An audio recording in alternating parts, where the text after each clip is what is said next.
Hyderabad exhibition మైదానంలో చేప ప్రసాదం పంపిణీ తీసుకునేందుకు భారీగా ఉబ్బసం వ్యాధిగ్రస్తులు తరలివచ్చారు. క్యూ లైన్లలో వస్తున్న వారికి బత్తిన కుటుంబ సభ్యులు ప్రసాదం పంపిణీ చేస్తున్నారు. ప్రసాదం తీసుకున్న వారు 45 రోజుల పాటు పథ్యం పాటించాలి అని వారు చెబుతున్నారు. 2 ఏళ్ల వయసు మొదలుకొని వృద్ధుల వరకు క్యూ లైన్లలో వేచి ఉన్నారు. ఇందుకు సంబంధించిన మరింత సమాచారం మా ప్రతినిధి సుష్మిత అందిస్తారు.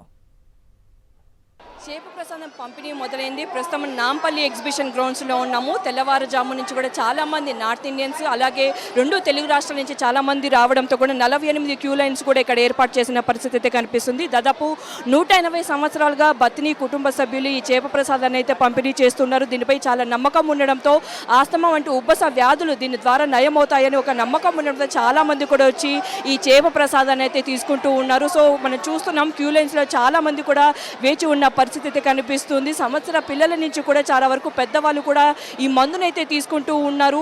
సో దేశ విదేశాల నుంచి కూడా ప్రతి ఏడాది లక్షలాది మంది ప్రజలు వచ్చి ఈ చేప ప్రసాదాన్ని తీసుకుంటారని కూడా బత్తిని కుటుంబ సభ్యులు చెప్తున్నారు. ప్రస్తుతం అంతా బత్తిని కుటుంబ సభ్యులు ఉన్నారు. సార్ మాట్లాడించే ప్రయత్నం చేద్దాం. 8:30కి మేము స్టార్ట్ చేసాం. మొత్తం ఎక్కడిదక్కడ ప్రిపరేషన్ చేసుకొని లాస్ట్ ఇయర్ కంటే ఈసారి ఇంకా ఎక్కువ పబ్లిక్ వచ్చేటట్టున్నారు. ఎందుకంటే ఇంకా ట్రైన్స్ ఆలస్యంగా వస్తున్నాయి కొన్ని. దానివల్ల మళ్ళీ ఇప్పుడు పొద్దుగాల మినిస్టర్ గారు కూడా వచ్చారు, పొన్నం ప్రభాకర్ గారు, మళ్ళీ అనిల్ కుమార్ యాదవ్ గారు, మళ్ళీ ఈయన మహేష్ కుమార్ గౌడ్ గారు పిసిసి ప్రెసిడెంట్, వీళ్ళందరూ వెళ్ళారండి. ఈ ప్రసాదం తీసుకున్నాక ఎన్ని రోజుల పాటు పథ్యం ఉండాలండి? 45 రోజులు దీనికి పథ్యం ఉండవలసి వస్తుందండి. దాని తర్వాత ఈ చేప ప్రసాదం తీసుకున్న తర్వాత కార్తీ ప్రసాదం ఇస్తామండి.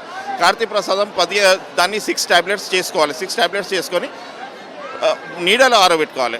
ప్రతి 15 రోజులకి 2 టాబ్లెట్లు వేసుకోవాలి. మార్నింగ్ ఒకటి, నైట్ ఒకటి.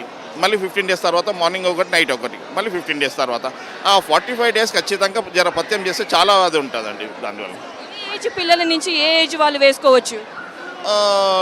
2 ఇయర్స్ పిల్లల నుంచి మేము అది చేస్తున్నామండి. నుంచి అబౌవ్ ఎంతనైనా ఉండండి అండి. అందరు ప్రతి ఒక్కరు వేసుకోవచ్చు. చాలా చిన్న పిల్లలు కూడా 1 ఇయర్ లో పిల్లలు కూడా కనిపిస్తున్నట్టుగా కూడా ఉంది. అంటే వాళ్ళకి వేయచ్చా? వాళ్ళకి మందు వేయొచ్చండి, ఏమది కాదు.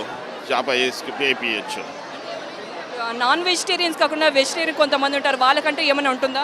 వాళ్ళకి సపరేట్గా బెల్లం ప్రసాదం అనేది ఉంటుందండి, అది ఇస్తాము. ఇప్పుడు వాలంటీర్స్ అంటే ఇప్పుడేమో నిరంకారి వాళ్ళు మాకు సపోర్ట్గా ఉన్నారు. మళ్ళీ ఇంకా మా పర్సనల్ ఫ్యామిలీ మెంబర్స్ కానీ ఫ్రెండ్స్ కానీ వాళ్ళందరూ ఉన్నారండి ఇక్కడ. మొత్తము ఇప్పుడు ఒక 150-200 మెంబర్స్ ఉంటారండి. రేపు మార్నింగ్ 24 అవర్స్ ఉంటుందండి. రేపు మార్నింగ్ 11 o'clock వరకు. నమస్కారం. చూస్తున్నాం కదా, ఉదయం 8 గంటల నుంచి ప్రారంభమైంది. మృగశిర కార్తె సందర్భంగా కూడా ప్రతి ఏడాది చేప ప్రసాదాన్ని అందిస్తూ ఉంటారు. సో రేపు ఉదయం 11 గంటల వరకు కూడా ఇది కొనసాగే అవకాశం ఉన్నట్టుగా కూడా తెలుస్తుంది. బందోబస్తు కూడా పూర్తిగా కూడా నాంపల్లి ఎగ్జిబిషన్ గ్రౌండ్స్ చుట్టూ కూడా ఏర్పాటు చేశారు. ట్రాఫిక్ ఆంక్షలు కూడా ఉన్నాయని కూడా ట్రాఫిక్ పోలీసులు చెప్తూ ఉన్నారు. చాలా వరకు కూడా లక్షలాది మంది ప్రతి ఏడాది కంటే ఈ ఏడాది ఇంకా ఎక్కువగా వచ్చే అవకాశం ఉన్నట్టుగా కూడా తెలుస్తుంది. ఈ నేపథ్యంలో పూర్తిగా కూడా పటిష్ట బందోబస్తు అలాగే అన్ని ఏర్పాట్లు పూర్తి చేసినట్టు కూడా బత్తిని కుటుంబ సభ్యులు అయితే చెప్తూ ఉన్నారు. కెమెరామెన్ క్రాంతితో సుష్మిత, సాక్షి టీవీ, హైదరాబాద్.